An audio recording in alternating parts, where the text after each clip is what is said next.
Started as an architectural pattern and trying to understand what are the kinds of characteristics and traits that we would like to see in a service platform. And secondly, we actually developed reference implementations. The original reference implementation, which was never publicly released, was for Solaris 10. The current version that is publicly available is for OpenSolaris, and I'll have references to that in a moment. Essentially, in terms of the architectural pattern, immutable service containers look like this. Essentially, they're comprised of two main components. There's something called the ISC dock. This is where you will typically implement policy enforcement, monitoring, and control to the extent you can. And on the actual ISC guest is where the service is hosted. And within OpenSolaris, we take using a zones approach to this, but we envision that there are actually a variety of methods, whether you're using BSD systems, Linux systems, whether you're using different kinds of virtualization hypervisors. There's some different ways that we may be able to provide similar functionality while supporting different operating systems. So why are these interesting? Essentially, what we're trying to do is take into account best practice and use a concept of pre-integration to deliver it by default. Certainly OpenSolaris and has come away in terms of its secure by default capability in terms of reducing the network attack surface of the operating system, but there's still a lot you can do with the security functionality that's not necessarily enabled by default. And what we're trying to do is encourage its use, trying to show how the elements are really related to one another and how they can be integrated and used more systemically in environments. Secondly, well, actually related to that, it's important to understand that we have we've done a lot of security assessments around the world, and despite the publication of blueprints, despite working with groups like the Center for Internet Security, we find that people usually aren't always aware of or able to implement all of these practices. So we're trying to implement them in reference configurations that can be used, and the idea is that it's all baked in, and then you can build upon that foundation. This was originally developed for cloud computing models. It's not specific to cloud computing models. There's nothing about this that couldn't be used elsewhere. But part of the architecture was that we wanted to project to the outside world the notion of a single machine, even though the internal mechanics, you would actually have multiple machines in the form of the global zone and some number of non-global zones. But to the outside world, it's looking as though there's a single machine. The reason for that is that we wanted to compartmentalize service execution from policy enforcement. And so in doing so, we've created this hard boundary that allows us to do some pretty interesting things that I'll be talking about in a moment. And the other thing that's related to this is being able to have a consistent packaging model. One of the early design goals was to try and find ways of automating the creation of these dynamically so that you could build one of them and then deploy it everywhere. And in fact, we've come a long way in that regard. We have an OVF image that you can download that has, for Solaris, OpenSolaris 2009-06, an ISC configuration. And just in time for the conference, I'm happy to say that we've actually just published machine images on EC2 that you can play with as well, both in the American and European regions. So you can play with them and try and just get some hands-on experience if you don't feel like building it all yourself. All the source code is available if you do want to go down that road. So again, why should you care? One of the things that we're trying to do here is protect applications from tampering. And one of the things that we're thinking about is longer term, as cloud computing and virtualized architectures, highly scalable architectures continue to evolve, I think we need to adapt how we think about security. I think we need to stop and take a hard look at what we've been doing for the past decade or two and see how it can be refactored, how it can be improved. Are there things that we can avoid doing because of changes in technology that we can now improve our default state? And I'll highlight some of those as we go through the OpenSolaris example. Certainly what we're trying to do is isolate the services from the operating system. And this actually has a profound implication, though, for how we actually deploy and assemble services with the operating system. All too often, they're too commingled. which creates problems for patching, for upgrades, for compartmentalization. And so we're looking at new models for how to do this. And again, it's about being able to have this automated and fully integrated. Again, with that cloud computing background, we want everything to be fast, dynamic, agile, but still able to be customized. So I wanted to kind of just give you a little bit of background in terms of why we started this project and where we've been going, but really this is about the OpenSolaris reference implementation. And so I'd like to first start talking about what are the capabilities that existed. So the first thing that we started with is let's take the view as an attacker. If we sit on outside of this system and we're looking in, one of the first things we're going to be looking at is the network surface. And so the first thing we did was to start minimizing that network surface for the purpose of the attacker. We start off with packet filtering. It's enabled with the default deny configuration. The only exception to that is we do allow SSH by default to gain access to the global zone, and we do allow DHCP because that was predominant in the cloud computing environments that we needed to join. The policy is obviously adjustable, and access logs are configured to automatically be logged to a local file via syslog. It's set up with log rotation. All of that is automatically done. So once you can, if you can get through that initial packet filter, well, you have to expose some services or else it's not really doing anything of great use probably. The next thing you might run into is the non-executable stack. The operating system is configured by default. Most of what is referred to as the ON consolidation, the OS and networking consolidation, as well as X11 and Firefox and quite a few other elements are linked against a non-executable stack linker map file. So they have this capability enabled by default regardless of whether or not you set the kernel parameter, but we do set the kernel parameter noexecutable to enable the non-executable stack functionality for the other binaries that may exist on the system, depending on where they were pulled from. This helps with certain types of buffer overflow attacks. Certainly, we've been collecting data on customer interest in other kinds of buffer overflow protections. We've been looking at things like address space layout randomization, and are there things that we might be able to do there if we get enough customer interest? Maybe that's something we can add down the road. After that, well, you're left with actually what's running on the system. And this is where the secure by default profile that comes with OpenSolaris comes in, plus additional hardening and minimization techniques. One of the things that we did as part of this project is we took the security recommendations that were published by the Center for Internet Security, which incidentally are also now supported by the NSA in the US as well as the Department of Defense. We've taken those and adapted them for OpenSolaris and made that the changes publicly available. And we have scripts now also publicly available to implement those settings. And so that is part of the pre-integration work. So again, starting out from the minimized attack surface, we have IP filter enabled, we have non-executable stacks enabled, and we have a reduced attack surface in terms of the network security configuration. I mentioned there's optional minimization. We do have a script that will take the operating system from around 3 gig down to 1.5 gig. It's not true strict minimization, but it does help in terms of distributing OVF images, which was the real impetus for the minimization work. Pushing around 3 gig images is really painful.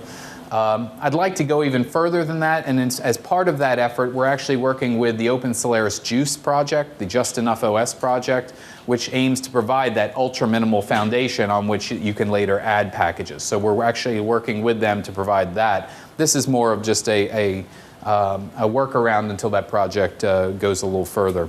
One of the things about minimization, too, I just want to comment real briefly, is that the dependency structure in OpenSolaris is rapidly changing.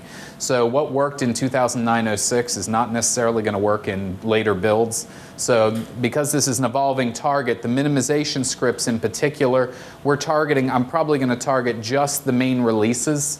So the next release, we'll have a minimization script for 2009-06. We've have a release, but not for the interim builds, because keeping up with these dependency chains is getting really difficult.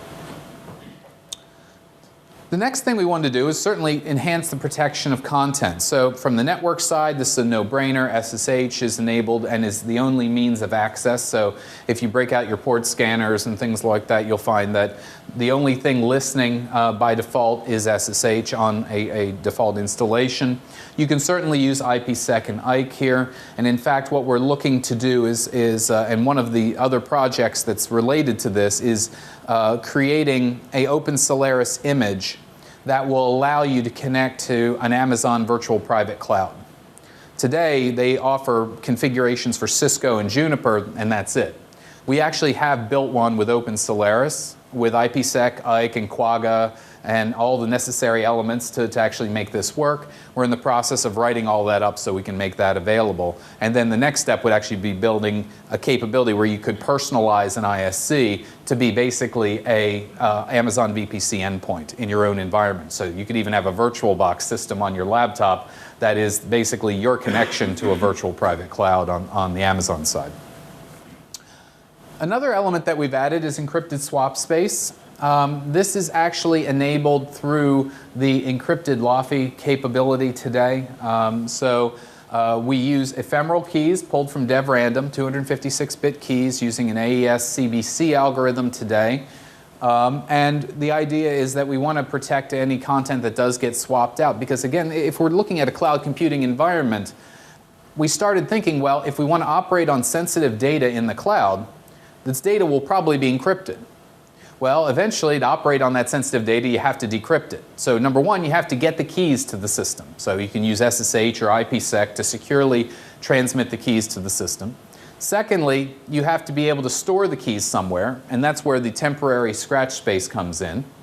And you also need to protect in the case that that content may get swapped out. We can't protect against in-memory access, so if you're on the hypervisor and you're poking into memory, well, you know, that's a risk that's not protected against and is not easily protected against in any environment today. But we're trying to do our due diligence in providing a lot of different layers here that protect against known attack vectors. I should mention also the scratch space is the same principle. It's using a LAFI, encrypted LAFI device that on top of that it actually creates a ZFS pool. So for in terms of access from the global zone or from the non-global zone, it just looks like a ZFS file system to you. Underneath the covers, it's an encrypted LAFI mount. These are both configurable in terms of their size, and it's useful for storing key material. It's only about 100 meg by default. It's not intended for a lot of data. It's meant for the keys and things like that, but you can configure that. One of the things that we have done is we're working with the ZFS crypto team. All of this will transition to ZFS crypto once that's integrated. They have, and in fact, the code that we have publicly available already includes the ZFS crypto changes. ZFS crypto will have encrypted swap by default, so there's nothing we need to do. In terms of the encrypted scratch space, that was a minor change, just changing the underlying provider, so no big deal there. The next element is the non-global zone itself. The non-global zone, certainly for those of you familiar with zone security, it offers you this isolation capability. It prohibits you from accessing direct kernel memory, direct devices, unless you've explicitly authorized them. Zones run inherently with less privilege than a global zone and provide a number of interesting benefits in terms of kernel rootkits and userland rootkits, depending on how you have things configured. Certainly, I miss a great deal the sparse root zone capabilities that were in Solaris 10, and I hope to see something similar. We are discussing that with the engineering teams about how we can have a read-onlyness for zones, and we're providing some of that today through the direct mounts from the zone configuration that I'll show you, but it's still not a complete substitute for sparse rootness. And then lastly is resource controls. So if you put all of these together and then think about your service running in that context, and outside of that, it's still running with a non-executable stack, it's running with packet filtering, it's running with encrypted communications, it's running with encrypted swap and scratch space, it's starting to look like an interesting platform for a service. Now it's looking like you have all of these great capabilities, how can we begin using them? I do want to just give a quick plug for the white paper there at the bottom. If you aren't familiar with zone security and you'd like a deep dive kind of view in terms of Solaris 10 zones, it'll discuss SPART and whole root zones. It'll discuss shared and exclusive IP and the considerations. That blueprint will cover that. The next element of this is the virtual private network. We're leveraging Crossbow here to create a private network. And today's implementation it's just a very simple private network between the global zone and non-global zones. In the future, we are looking at actually more complex networking models that could actually provide even greater isolation between the tiers. So you could actually have tiers within an ISC architecture. We do have some changes that we've implemented. Certainly, if you try and change the well, let me step back. In a shared IP context, you define your IP address from outside, and you can't change it. Well, because of the way Crossbow works, you need an exclusive IP configuration. And in doing so, that means that someone can get in there and potentially go in and change their IP address or try and do spoofing at that level. So we did implement some basic protections there. We are actually integrating some functionality that just went into OpenSolaris that provides even greater detection and correction capabilities as part of Crossbow 1.3, which was just integrated. One thing to note, though, is that these private networks are not directly reachable from the outside. And that brings me to the last point, is how do you get to them? Well, it's through network address translation and port address translation. Effectively, between this and IP filter, these are acting as the gatekeepers for how you can access the service running in the container.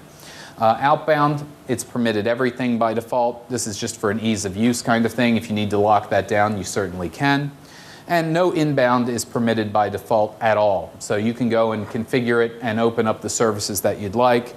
It's just a simple IP filter, IPNet kind of configuration. Last but not least, we have auditing enabled. Auditing is enabled with a predefined policy that's looking for things like logins, logouts, command executions, and administrative events. It's configured to log to syslog in addition to the binary format that many of you may be used to.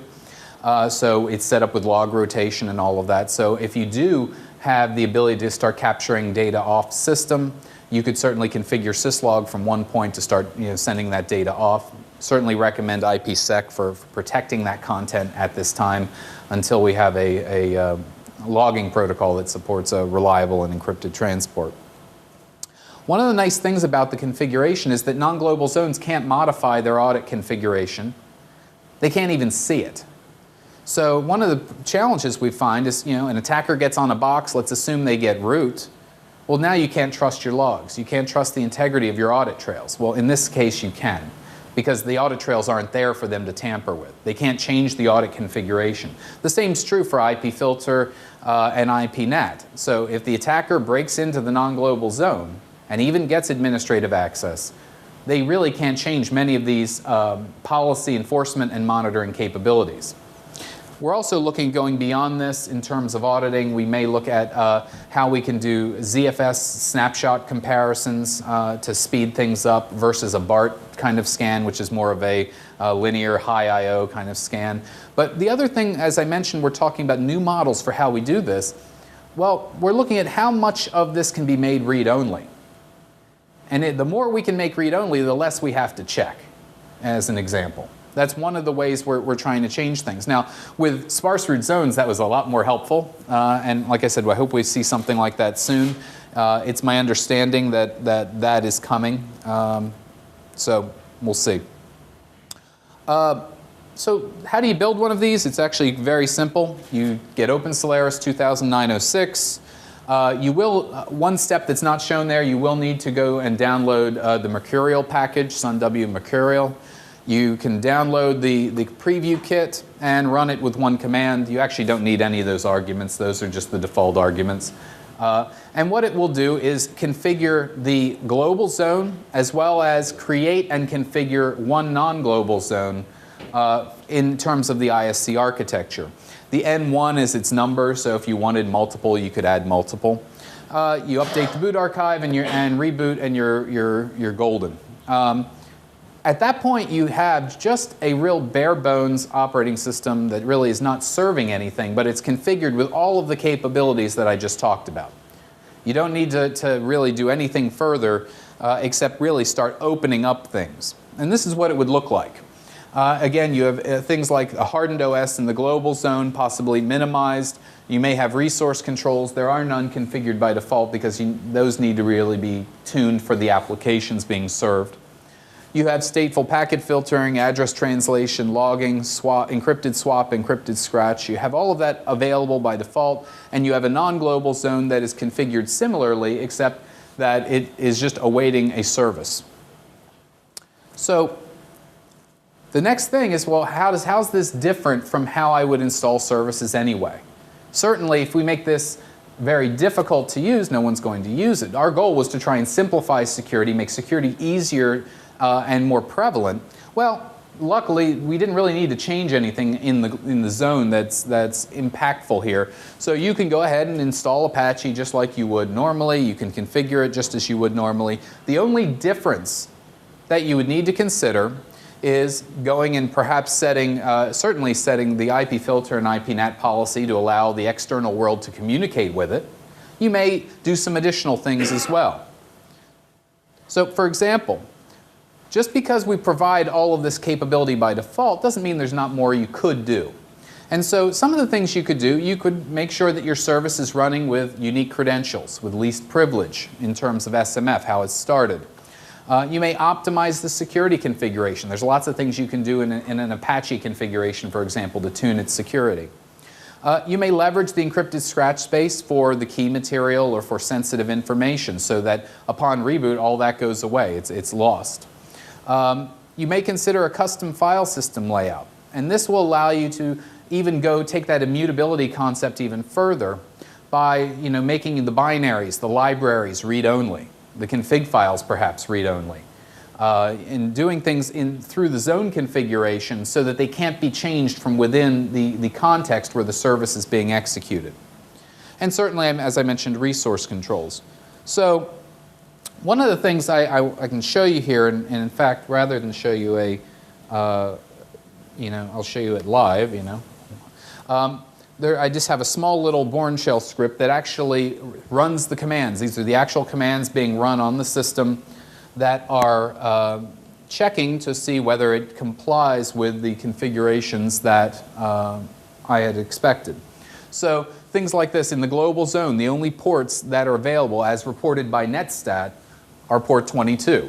Same thing in the non-global zone, port 80. Non-executable stack as reported by MDB is enabled. These are all checks that are not just looking at config files. In fact, I'm not looking really at config files at all. I'm looking at the actual state of the system, how it's configured currently. Same thing here. You can see that virtual networking is configured, the IP addresses that are configured. Some things go a little deeper. Now, it may look very simple. Encrypted swap is configured, or encrypted scratch space is using a LAFI device. Well, what happens is I actually look at the ZFS file system. The ZFS file system shows you, as part of its pool, what device it's using. Well, that was devLAFI 3. I then look at devLAFI 3 out of the output of LAFI ADM and say, well, is it running encrypted or not? And you're able to get that full chain to really verify that these are running as expected. System and event auditing, these are things like the output of audit configs, running ppribs down here below. And as you see, I did take the opportunity to do some customization. So all of these directories are mounted as read-only loopback mounts from the global zone. Things like resolve.conf and the audit configuration are applicable to any service. But things like var Apache 2, user Apache 2, etc Apache 2, everything under there is read-only. So if you think about this from the aspect of an attacker, the attacker can only really attack this system on two ports, port 80 and port 22. Port 22 you can lock down in a variety of ways, such as requiring public key authentication, restricting it to users, restricting it to IP addresses, things like that. For port 80, well, that's going to be more open. Chances are you have a public web server, you need people to access it. But you have to remember that you're being blocked for any other ports from IP filter and IPNAT. The service is running with unique credentials, or service-specific credentials, port 80, for both user and group. It's running with a non-executable stack, It's running with least privilege. It's running, basically the service itself is running with basic privilege set. So once it has forked off its children, all the children are running as unprivileged processes. Even if an attacker could find a way of executing code through all of this, they would only be able to execute it as UID 80. Now, you could certainly play permissions games and keep the config files and stuff out of reach just with Unix permissions. But even beyond that, let's say we give them root access in the global zone. Through some miraculous method, they're able to obtain it. They still can't change this content. They can't deface this content. Now, they could turn off the service and so forth at this point. There's certain cases that we can't protect against every possibility. But even in those cases, what we have is the ability to use and track them via Solaris auditing. So we're tracking all of that through Solaris auditing. We may also, again, I mentioned BART or ZFS snapshots and things like that as a way of providing that additional capability. And by the way, this output was actually from a real system that is running right here. This is a VirtualBox image, so it's just a local system. So let's see here, go back here. So I mentioned that if you didn't want to build your own, we have OVF images, or one image today. We have just released the AMIs yesterday. And in addition, one of the things that's interesting about the toolkit is that it's not an all or nothing proposition. Let's say you just want to harden the system. You don't want all this other stuff. You can configure the toolkit to do that. And that's exactly what we did for these projects. We have Amazon machine images for 2008-11 and 2009-06 that are, the 2008-11 is just hardened. That's all it was. The 2009-06 image was hardened and also enabled encrypted swap and, I believe, auditing. So you don't have to have this as an all or nothing. If your requirements are such that I don't need all of this, you can use the pieces that you want. And we actually did our first stack just recently with 2008-11 with Drupal and the AMP stack. We have a couple others coming out shortly. And as I mentioned earlier, we are working with the Juice team, and we have our content as part of their prototype. So if you want to start with a just enough OS kind of image, you want to build your own there, you can take advantage of the security hardening, auditing, encrypted swap, all of that goodness as part of that work. So I did want to take a moment just to talk about where we're going with this project. This is an open project where we're certainly soliciting help and feedback from anyone who's interested.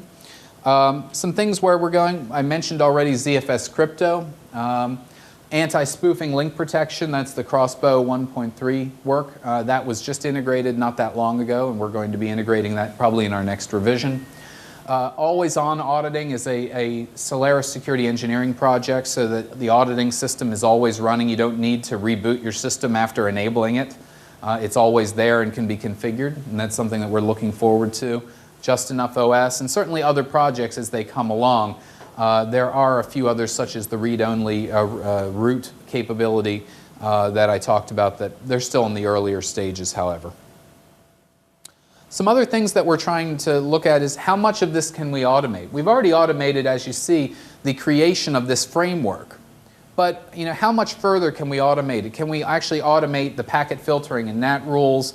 One of the things we're looking at is forensic snapshots. So kind of piggybacking on the ZFS automatic snapshot service from the global zone, could we create forensic snapshots that say, well, every 10 minutes, every 15 minutes, whatever your time window is, that allow you to quickly revert back if you do have a problem. One of the interesting things about this approach is, if you noticed, I mentioned that all the Apache content, the config files, the binaries, the data, were all read-only or read-write loopback mounts in.